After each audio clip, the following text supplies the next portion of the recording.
Sean bienvenidos. En esta oportunidad voy a hablar sobre el tema de las revelaciones que se deben hacer en el caso de los instrumentos financieros, es decir, sobre la NIF 7, información a revelar.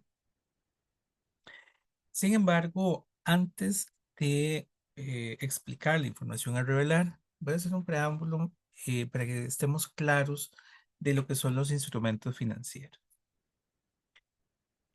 A nivel de las normas internacionales de información financiera, tenemos cuatro normas que ven el tema de instrumentos financieros. La NIF 7, que es la que voy a abordar más adelante, que es la parte de información a revelar. La NIF 9, que es la que explica el tratamiento de los instrumentos financieros. La NIC 32 nos dice cómo se deben presentar los instrumentos financieros a nivel de estado de los estados propiamente. Y la 39, que es la norma que originalmente daba el tratamiento de los instrumentos financieros, que aún existe, que es de reconocimiento y medición, que en la actualidad lo que tiene es más que todo el tratamiento contable de los derivados. El resto de su contenido ha evolucionado y se ha ido llevando a lo que es la NIF 9 de instrumentos financieros. Es importante que esta NIF 7 lo que nos dice es cómo se realiza la revelación de información, cuáles son las notas de los estados financieros que debemos preparar con respecto a los instrumentos financieros. Esta norma no nos habla propiamente del tratamiento contable del instrumento financiero. El otro paquete de normas, las otras tres normas, son las que nos dicen cómo realizar estos registros. De hecho, bueno, por aquí les hice un resumen pequeño. Nosotros tenemos que entender que un instrumento financiero es un contrato entre dos partes. Una parte va a registrar un activo financiero y la otra parte va a registrar un pasivo financiero o un instrumento de patrimonio, dependiendo de lo que esté otorgando. Eh, pero lo importante es que una parte tiene un derecho a recibir como tal el dinero y la otra más bien tiene la obligación de, de cancelarlo o entregar algo a cambio. Por aquí dejo precisamente unos ejemplos. Si mi contrato fuera un préstamo, entonces yo como primer parte, como prestamista, la persona que está teniendo el recurso voy a registrar un activo financiero. Quien recibe ese recurso, el prestatario, registra un pasivo financiero. Él tiene que pagar el préstamo y el prestamista tiene el derecho a recibir el préstamo. Lo mismo con un bono. Si yo tengo dinero y compro los bonos, los registro como una inversión, como un activo financiero. Tengo el derecho a recibir el valor del bono y los rendimientos que genere ese bono. Por su parte, quien recibe el dinero, el emisor del bono, lo que va a registrar es un pasivo financiero. Es la obligación a cancelar el bono cuando llegue su fecha de vencimiento. En el caso de una cuenta corriente bancaria, sucede lo mismo. Cuando a mí me sobra dinero, lo puedo llevar al banco, guardarlo. Yo registraría un activo financiero, mi cuenta bancaria. El banco registra un pasivo financiero. Él tiene la obligación de devolverme ese dinero posteriormente. Otro ejemplo son las acciones. De aquí estaríamos ante títulos de patrimonio. Si yo compro este, las acciones, entonces tengo un activo financiero. Estoy invirtiendo. Y quien recibió el dinero, lo que emitió es el instrumento de capital o patrimonio, que serían las acciones propiamente. Entonces, eh, es importante que el instrumento financiero tiene esas dos partes, quien está otorgando los recursos y quien los está recibiendo. Aquí algunos ejemplos que, de hecho, producto de estas normas tenemos. A nivel de activo financiero, la cuenta de caja y bancos, producto de lo que ya vimos, por ejemplo, la cuenta bancaria, ahí hay un instrumento financiero. O, por ejemplo, inversiones muy líquidas en un certificado de depósito a plazo o en una inversión que sea a la vista, eso perfectamente puede calificarse como un activo financiero. Instrumentos de capital de otra entidad, que ya lo vimos, por ejemplo, el caso de una acción. Eh, También tenemos otros como derechos contractuales de recibir dinero u otro activo, lo que corresponde a cuentas por cobrar o también a documentos por cobrar. Estos son perfectamente activos financieros. En algunos casos tendrá un componente más financiero que otro, porque en algunos casos la cuenta como tal no genera intereses, pero igual sería un instrumento financiero. Em, Derecho a intercambiar activos financieros en condiciones potencialmente favorables y determinados contratos que se liquidan o podrán ser liquidados en acciones propias. En el caso del pasivo financiero, tenemos la obligación contractual a entregar dinero u otro activo. Aquí, por ejemplo, lo que corresponde a cuentas y documentos por cobrar, la obligación a intercambiar instrumentos financieros en condiciones potencialmente favorables o determinados contratos que se liquidan o podrán ser liquidados en acciones propias. Em, Aquí en pasivo financiero, como ya vimos en la diapositiva anterior, estaría también el caso de los bonos. Bueno, lo omití ahora. Bueno, en activo financiero también tendríamos la inversión en acciones, la inversión en bonos, que eso vamos a verlo más adelante, que es correspondiente a la inversión en títulos de deuda o en títulos de patrimonio. Y bueno, los instrumentos de capital, que son contratos que evidencian un interés residual en los activos de la entidad después de deducir los pasivos. Es decir, aquí lo que yo estoy, en el caso de los instrumentos de capital, es entregando un derecho sobre la parte residual de la empresa, es patrimonio, ¿verdad? Si yo invierto en acciones, yo me convierto en un accionista y los accionistas tienen derecho residual sobre los beneficios de la institución, por ejemplo, cuando ésta ya sea líquida.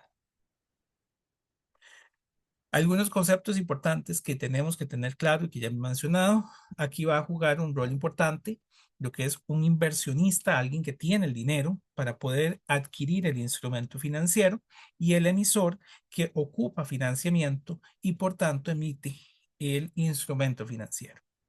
También tenemos lo que son los intermediarios. Los intermediarios son, por ejemplo, las bolsas de valores o en algunos casos los bancos o, bueno, alguna otra entidad que le permita ese acercamiento al inversor y al inversor y al emisor, de forma tal que el inversionista pueda conocer los instrumentos que existen y adquirirlo, y el emisor pues pueda poner a disposición de inversionistas estos instrumentos. Lo más común pues, fueran eh, bolsas de valores e instituciones financieras, pero podría ser alguna otra figura legalmente autorizada para realizar esto. De hecho, ahí generalmente se habla de que son un mercado secundario, porque el emisor ad- eh, participa en un mercado primario ofreciendo sus instrumentos financieros, los adquiere alguna institución y estos los revende. Ahí podría haber un mercado primario secundario, pero bueno, no es objeto, pero para tener ese concepto también. Tenemos lo que es el valor nominal, que es también conocido como valor par, valor facial o principal, que es el monto por el que se emite un instrumento. Entonces, por ejemplo, una acción se podría emitir a $10 y ese es su valor para siempre. $10 fue el valor con el que fue emitido. Sin embargo, existe un segundo valor que es el valor razonable. Si el instrumento se está negociando en una bolsa de valores debidamente organizada o existe, de acuerdo a la NIFRS, algún valor de referencia para determinar su precio, entonces podríamos hablar de que hay un valor razonable para aquel instrumento financiero. Ese valor razonable es un valor de mercado, un valor de realización, el valor que hoy tienen esos instrumentos producto de sus características. Por ejemplo, Si el valor nominal del instrumento es de $10, pero la expectativa de que la empresa va a seguir creciendo en el tiempo es muy grande, es muy probable que en el mercado esas acciones sean muy eh, solicitadas por los accionistas y entonces no valen $10, pueden valer el doble, $20. O por el contrario, tal vez la gente no tiene tanta expectativa sobre ese instrumento y entonces más bien puede tener un valor inferior, por ejemplo, de $8. Pero es un valor que tiene hoy eh, en un mercado activo. Bueno, también lo mencioné ya anteriormente. Entonces, los instrumentos financieros generalmente los vamos a tener de dos formas, títulos de deuda y títulos de participación. Los títulos de deuda son títulos como un certificado o un bono. Estos títulos de deuda representan deuda para el emisor. Entonces el emisor generalmente lo que va a hacer es pagarnos intereses, intereses que se van a registrar conforme se pagan. En el caso del bono, yo adquiero el bono y el emisor me va a pagar intereses sobre el valor del bono. En el caso de los títulos de participación, ahí hablamos de acciones, como acciones comunes o acciones preferentes, donde lo que me están dando es participación de la empresa. No se pagan intereses en ese caso, sino que se pagan dividendos. Y al pagarse dividendos, en este caso se registran conforme se declaran. Porque a diferencia de los intereses, que es una obligación prácticamente de la deuda, en el caso de los dividendos, no. Nosotros somos accionistas, somos dueños de la empresa y no siempre se pagan dividendos. Puede haber periodos de tiempo donde no hay pago de dividendos. El dividendo no es un elemento en ese sentido 100% asegurado. Bueno, a menos de que fuera preferente, donde generalmente hay un grado de aseguramiento del dividendo. Dicho esto, vamos a tener dos flujos para analizar estos instrumentos. Todo depende de si tienen la prueba del SPPI, que es la prueba de que solamente pagan principal e intereses. Es importante que esta prueba generalmente la tienen los instrumentos de deuda. Puede haber algún instrumento de patrimonio que tenga características muy particulares y entonces tal vez, pero es muy remota la posibilidad, lo que significa que los instrumentos de deuda son los que van a tener este flujo, porque ellos pagan el principal, la deuda, y los intereses relacionados a la deuda. Puse por aquí como títulos de deuda, por lo que ya dije, son los instrumentos que tienen esa característica. Donde si yo soy el inversor, yo voy a poder clasificarlo como una inversión al costo amortizado, misma que entonces mi modelo de negocios debería ser conservar la inversión hasta su vencimiento. En este caso, a mí me interesa que me vayan cancelando los intereses en cada periodo y cuando llegue el momento de su vencimiento, que me entreguen el principal. O en algunos casos que me vayan cancelando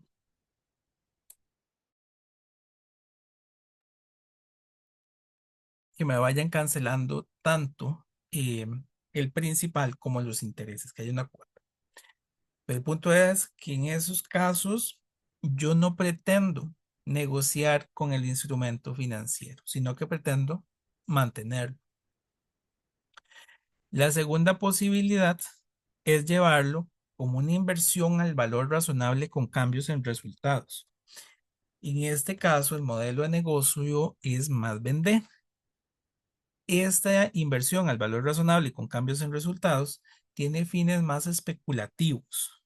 La idea en esta inversión es que yo adquiera la inversión y la adquiero en este momento que tengo un remanente, pero cuando ya no me sobra el dinero, sino que más bien lo necesito, puedo vender el instrumento. Digamos que en ese sentido, o bueno, también puede ser cuando veo una oportunidad importante en el mercado. Está bien, estoy comprando hoy el instrumento en 10, pero cuando subió a 20, como el ejemplo de hace un rato, duplicó su valor, me interesa, me voy a ganar eso, lo vendo. Entonces, en este segundo tipo es un poco más especulativo. Tengo el modelo de estar vendiendo el instrumento. O el tercer modelo, que es inversión al valor razonable con cambios en ORI. Este es como un híbrido entre ambos. La idea es mantenerlo, pero si hay algún atractivo o eventualmente una necesidad, podría estarlo vendiendo. Esos son los tres modelos que tendría el inversor. Si fuera el emisor, él también tiene dos modelos. El primer modelo es llevarlo al pasivo al costo amortizado. Y lo llevo también como una segunda posibilidad al valor razonable. Algo como lo que hace el emisor, perdón, el inversor. Esto es para que no haya pues alguna desviación importante en los mercados al momento de valorar algún instrumento. Y entonces la norma nos da esta segunda posibilidad, donde yo podría llevar algún tipo de instrumento al valor razonable, un instrumento a nivel de deuda, al valor razonable. Si el instrumento no pasa la prueba de principal e intereses, es porque estamos ante un título de participación. Y lo que hace el título de participación es darnos participación. Son acciones. Entonces, las acciones van a tener para el inversor la valoración exclusivamente al valor razonable con cambios en resultados. Y por tanto, mi modelo es venderlo. O también si yo lo fuera a mantener, y esto es un elemento importante, aún tratándose de un instrumento que lo lleva al valor razonable, podría también, bajo este modelo, mantenerlo. Porque aquí hay que tener claro que es un título de participación y mencioné anteriormente que su única valoración es al valor razonable con cambios en resultados. Vimos anteriormente en la filmina pasada para los títulos de deuda que el modelo de mantener es cuando yo lo llevo al costo amortizado. Pero si yo lo hago con un título de participación, ese no existe, esa posibilidad, ese modelo de llevarlo al valor, perdón, al costo amortizado, no existe. Es únicamente al valor razonable con cambios en resultados. Entonces, independiente de que yo lo fuera a vender o a mantener, si es un título de participación, podría ser para vender o para mantener y tengo que llevarlo al valor razonable. Eso porque la acción no tiene ese flujo de intereses. Podría tener un flujo de dividendos, pero como ya también mencioné, no es fijo. Y por su parte, el emisor lo que va a registrar es capital social, común o preferente, dependiendo de lo que fuera la acción, ¿verdad? Su clasificación propiamente, pero son títulos de patrimonio, son instrumentos de patrimonio propiamente. Un último elemento que tenemos que repasar de esto es la pérdida crediticia esperada. La pérdida crediticia esperada, la norma nos da dos modelos, un modelo simplificado o un modelo más complejo. La pérdida crediticia esperada es un modelo donde nosotros estamos anticipando la posibilidad de que el instrumento financiero no pueda ser recuperado. Eh, por ejemplo, invierto en bonos, pero ¿qué pasaría si el emisor quiebra y no me puede pagar los bonos? Em, Puede ser un modelo simplificado o un modelo un poco más estructurado dependiendo si tienen componentes financieros o no, porque aquí hay que recordar que hay, por ejemplo, cuentas por cobrar, documentos por cobrar, inversiones en acciones, inversiones en bonos, está la cuenta bancaria. También hay varios instrumentos que hemos hablado y no todos tienen las mismas condiciones. Entonces la norma nos da dos posibilidades, el de flujo escotado o bien el de, eh, digamos, una antigüedad de saldos, el modelo simplificado. Pero en todo caso, la pérdida crediticia esperada es una pérdida que yo tengo que registrar hoy, antes de que el suceso se haya dado. Es una valoración de lo que va a suceder con base en el pasado, es decir, la experiencia que ha tenido la empresa, por ejemplo, qué tantas incobrables ha tenido, cuántas cuentas ha perdido, cuánto es hoy, por ejemplo, que el cliente X no nos ha pagado 6 cuotas. Entonces, eso es un elemento presente y estoy también considerando el futuro, lo que yo considero, por ejemplo, con expectativas económicas y otros elementos. La pérdida crediticia esperada es un cálculo que, por tanto, no se puede realizar tan a la ligera, sino que ocupamos un espectro importante de datos para poder tomar la decisión de cuánto va a ser ese monto y cómo lo voy a calcular. Van a haber 3 fases. La fase uno, donde la calidad crediticia no se ha deteriorado. Es decir, aun cuando el cliente me esté pagando, y esto hay que tenerlo muy presente, aun cuando el cliente esté pagando, yo tengo que calcular la pérdida crediticia esperada. Aquí no es considerar que es un cliente que ya no me está pagando. No, puede ser perfectamente un cliente que viene pagando que le voy a calcular igual la pérdida crediticia esperada. Por un motivo, es una pérdida esperada, es la probabilidad que en el futuro ese cliente no nos pague. Y esa probabilidad la tiene prácticamente cualquier institución. Entonces hay que medirlo, aunque sea, bueno, al final quedemos con que es un 0%, pero sí hay que medir la pérdida esperada de todos los clientes de la cartera. Cuando es la fase uno es una pérdida esperada para los próximos 12 meses. Entonces, yo la hago para un periodo corto y lo que hago es considerar los intereses eh, efectivos sobre el valor contable bruto. Entonces voy a hacerlo sobre el valor contable que tenemos del instrumento financiero. Esto es un instrumento que está con una calidad buena. Si nos vamos a la fase 2, ya el instrumento perdió un poco de esa calidad buena. Ahora se dice que, bueno, aquí hay un aumento en el riesgo del crédito. Nos dice que la pérdida esperada durante la vida del crédito, en este caso, vean que evolucionó de los 12 meses a la vida del crédito. Y esta fase 2 es, por ejemplo, que el cliente ya dejó de pagar. Llevamos 6 meses, como mencioné anteriormente. Ah, ok, bueno, ya llegó a 6 meses. Ya no podríamos considerar que es la fase uno porque es un cliente que ya viene incumpliendo. Ya hay un poco más de riesgo de crédito.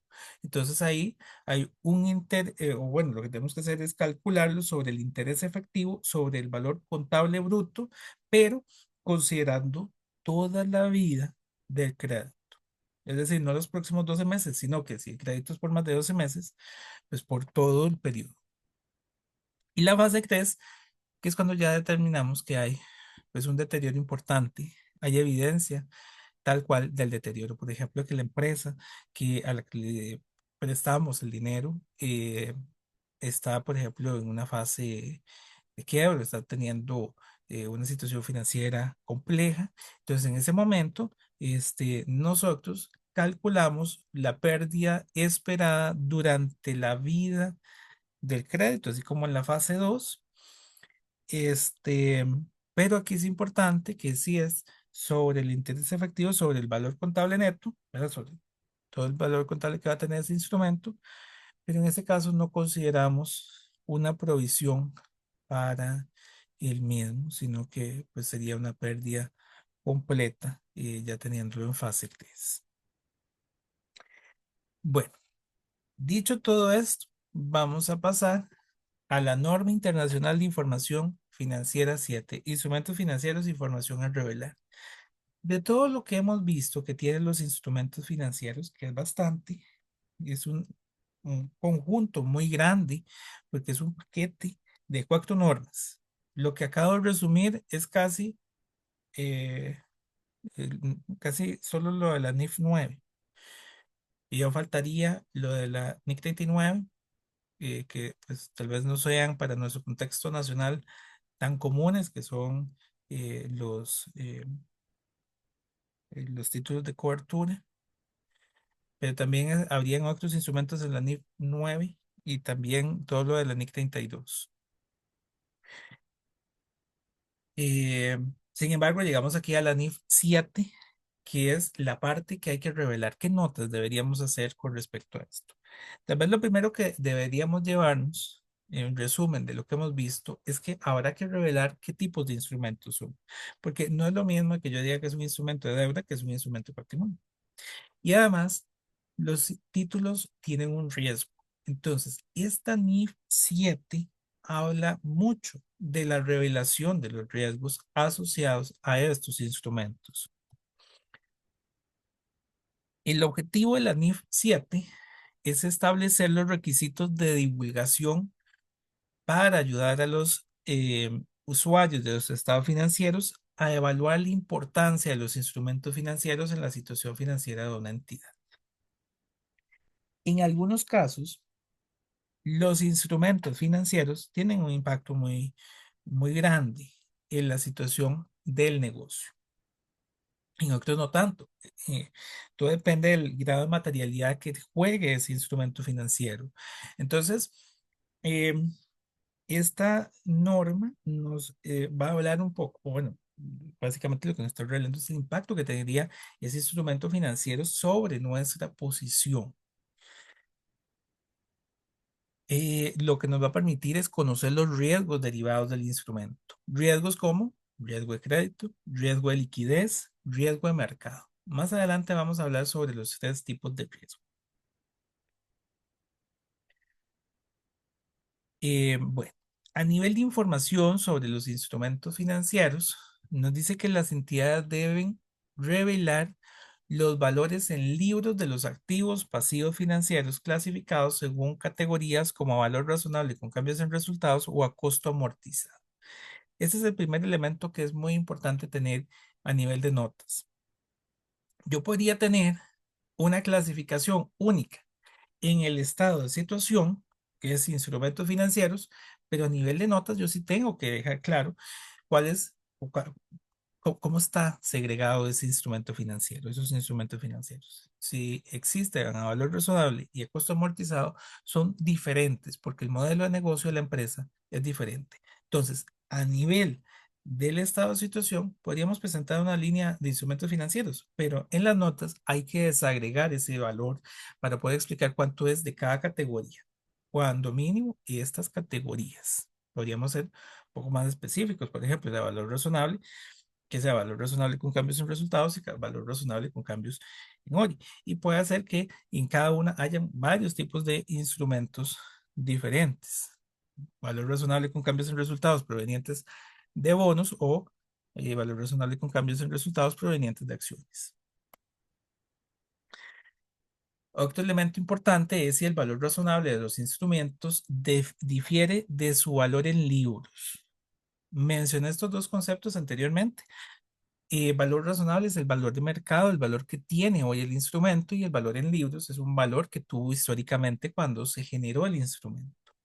Entonces es importante conocer si este instrumento está teniendo ganancia o está teniendo pérdida. Dice que es necesario proporcionar información sobre cómo se ha calculado.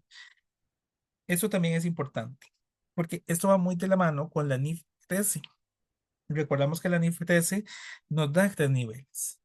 Un nivel si el instrumento está en un mercado activo. Un segundo nivel si no hay instrumentos exactos, sino similares. Y un tercero si más bien tendríamos que hacer un cálculo, por ejemplo, de un flujo descontado. Entonces, hay que dejar constancia de cómo obtuvimos ese valor razonable, porque no es lo mismo los tres niveles. El primer nivel, digamos que fuera el que nos da más confianza, porque está transándose en un mercado activo nuestra acción. Los otros no es que sean malos, pero entre más bajamos en los niveles, más incertidumbre generan. El último, el nivel 3, son expectativas que estamos proyectando. Y entonces tenemos que hacer una muy buena proyección para que todo esté correcto. Finalmente dice que los activos y pasivos financieros deben clasificarse en la jerarquía de valor razonable, nivel uno, 2, 3, según el tipo de datos utilizados para la valoración. Bueno, de ahí me adelanté un poquitito. Y bueno, aquí un elemento importante que tal vez omití, hay que clasificarlos en activos y pasivos. Entonces, eh, eso también. A nivel de notas tenemos que especificar cuáles son los activos, cuáles son los pasivos, cuáles activos se llevan en cada uno de los tres modelos y cuáles pasivos en cada uno de los dos modelos que vimos. Por aquí repasar las jerarquías de valor razonable que ya las mencioné. La norma, de hecho, las retoma. Nivel uno, precios cotizados en un mercado activo. Nivel 2, datos observables de manera indirecta. Entonces, si nos vamos nuevamente a, por ejemplo, no sé, un bono, entonces el bono tendría un valor cotizado, tal cual, exacto, pero si no existen bonos así, son bonos similares, entonces serían datos observables, datos indirectos. Y si no, serían datos no observables. Nosotros haríamos una proyección relacionada con aquel instrumento financiero. A nivel de los estados financieros, nosotros tendríamos que revelar para el estado de situación entonces la clasificación de activos y pasivos financieros, como ya mencioné, la medición del valor razonable, cómo llegue ese valor, cómo se está obteniendo propiamente a nivel de las jerarquías. Este, hay que, y esto no lo había mencionado, explicar la provisión por deterioro. Ya lo mencioné. Tenemos que hacerlo el cálculo de la pérdida crediticia esperada. Y si hacemos el cálculo de la pérdida crediticia esperada, tenemos que explicar a nivel de las notas de estados financieros cómo se obtuvo esta pérdida crediticia esperada. ¿En qué nivel estamos? Si es en la fase uno, en la 2 o en la 3. Los instrumentos derivados y coberturas, que bueno, estos dos títulos no los mencioné en mi exposición sobre los instrumentos anteriormente, estarían en la NIF 9 y NIC 32, pero son instrumentos que a nivel de coberturas, que lo que principalmente nos proveen es de una protección ante el riesgo, por ejemplo, entre las variaciones de los tipos de cambio, las tasas de interés, y lo que permiten es o trabaja como un instrumento para protegernos ante esas variaciones. A nivel del estado de resultados, vamos a registrar las cuentas relacionadas con nuestros activos y pasivos, como por ejemplo ingresos y gastos. Estos instrumentos nos pueden generar ingresos por intereses, ingresos por dividendos, o por el contrario, nos pueden generar gasto por intereses.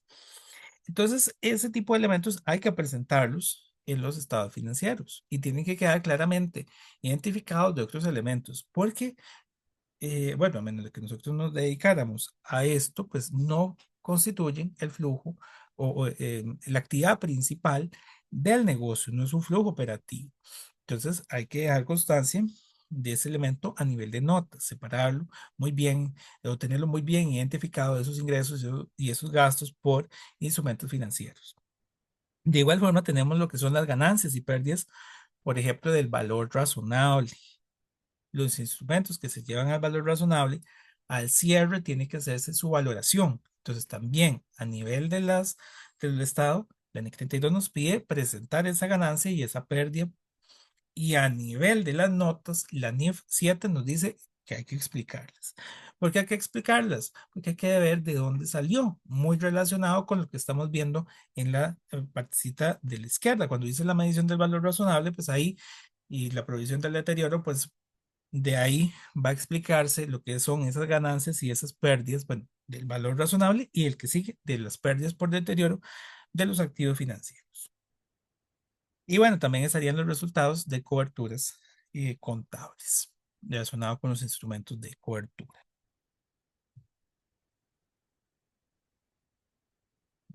Aquí paso a la información que no es tan común. O sea, uno podría imaginarse, como sucede con otras normas, que eso es toda la información que tengo que presentar, que en el estado financiero se presenta una línea para el instrumento, para, por ejemplo, el ingreso y a nivel de las notas lo desagrego para poder entender bien qué es.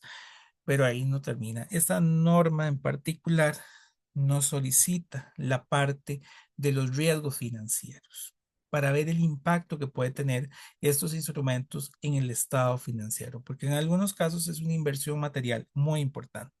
Entonces, para los instrumentos financieros debemos presentar datos cuantitativos y datos cualitativos. A nivel de datos este, cuantitativos, debemos explicar lo que son los valores que existen de estos instrumentos financieros, su saldo actual, su vencimiento y la concentración que pueden tener estos. Esto es fundamental. Por ejemplo, si estuviéramos hablando de una deuda, de un pasivo, esta información es muy importante porque entonces en el pasivo, teniendo los vencimientos del mismo, yo puedo determinar qué tan obligado estoy para los próximos 12 meses de obtener los recursos para cancelar esas deudas. O puedo irme más ¿verdad? Un periodo más amplio para ver esas necesidades de ir obteniendo los recursos para cancelar esas deudas. Entonces, esta es una nota muy importante que le da un panorama al inversor para ver su grado. Tal vez hoy está muy bien, pero el grado de vencimiento de los títulos que tiene, qué tan pronto está. Y también nos habla de la concentración del riesgo, porque en algunos casos este, tenemos muchas cuentas con alguna institución en particular o en alguna modalidad en particular, y entonces pues también esto es un elemento que nos genera bastante riesgo, ¿verdad? No, no son instrumentos de diferente naturaleza o con diferentes clientes.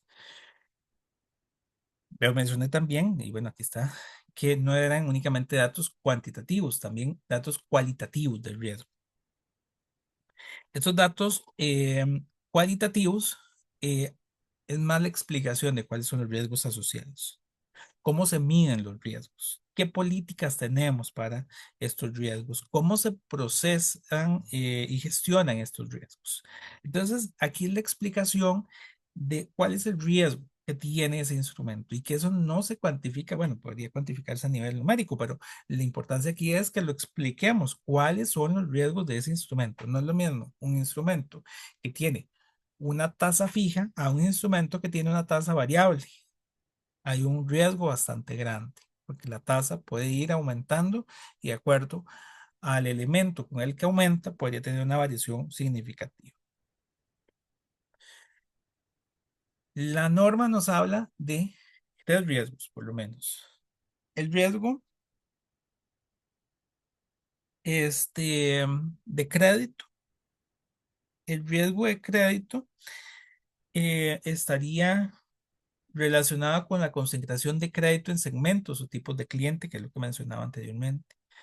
Por ejemplo, que le hemos prestado mucho a un segmento específico de clientes y que ese segmento, ese mercado de clientes al que le prestamos, un producto de las proyecciones macroeconómicas del país, va a tener una crisis el próximo año. Eso es un riesgo importante, pero es un riesgo de concentración porque hay una parte importante de nuestra cartera que está en ese mercado. También nos dice que la calidad crediticia de los activos en la parte del riesgo de crédito, qué tan buenos pagadores son estos clientes. De hecho, las instituciones hacen, bueno, algunas, principalmente las que se dedican al otorgamiento de créditos, ya tienen los mecanismos para hacer la clasificación de la calidad crediticia de sus clientes. Dice que también el análisis de los vencimientos o la provisión por pérdidas esperadas. Todo esto es parte del riesgo de crédito que reitero, no se puede limitar únicamente a los cálculos numéricos, sino también a esta explicación teórica. Bueno, una explicación un poco más en datos o de la situación como tal. Segundo riesgo que habría que explicar es el riesgo de liquidez. Es el desglose de los vencimientos contractuales de los pasivos financieros, lo que mencionaba anteriormente. No es lo mismo que una deuda vence en 12 meses a que venza en 2 años. Ahí tendríamos 12 meses más para poder obtener el dinero. Pero si la deuda vence, por ejemplo, en un mes, entonces es aún más riesgoso que si vencen 12 meses o si vencen 24 meses. Hay una exigibilidad mucho mayor, donde la empresa sí podría llegar, por ejemplo, a quebrar, porque nosotros quebraríamos no por la deuda que vence en 24 meses, sino por la que vence dentro de un mes y que no tenemos cómo pagarlo. Entonces, ahí habría un desglose de los vencimientos contractuales de los pasivos para ver precisamente qué tan cercanos están a sus vencimientos, el análisis de la capacidad de la entidad para cubrir esas obligaciones a corto y largo plazo. Finalmente, el último riesgo que tenemos es el riesgo de mercado. Es un riesgo a la exposición eh, de mercado, como por ejemplo, y la norma nos da mucho énfasis en las dos primeras, en el tipo de cambio, por ejemplo, si mi instrumento para nuestro entorno no es colones, sino es dólares, y el dólar con respecto al colón se va fortaleciendo, entonces pues podría ser beneficioso o por el contrario, puede ser perjudicial para nosotros que ese tipo de cambio vaya subiendo. Lo que mencionaba las tasas de interés, podría ser que las tasas de interés sean fijas o sean variables. Generalmente tienen algún comportamiento eh, variable y entonces ese tipo de elementos constituye un riesgo importante.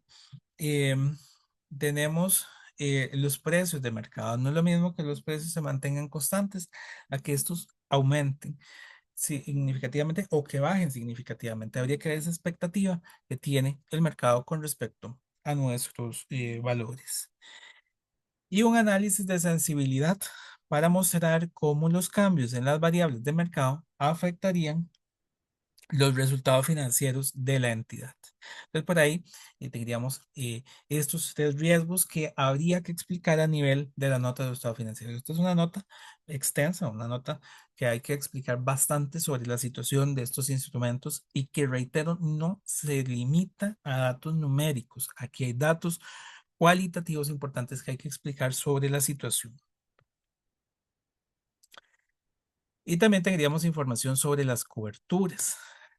A nivel de las coberturas, habría que decidir cuáles coberturas tienen, la naturaleza de los riesgos que cubren, por ejemplo, si es una cobertura para tipo de cambio o para tasa de interés que vimos ahora, los tipos de instrumentos que se están utilizando para realizar la cobertura y los efectos en los resultados y el patrimonio.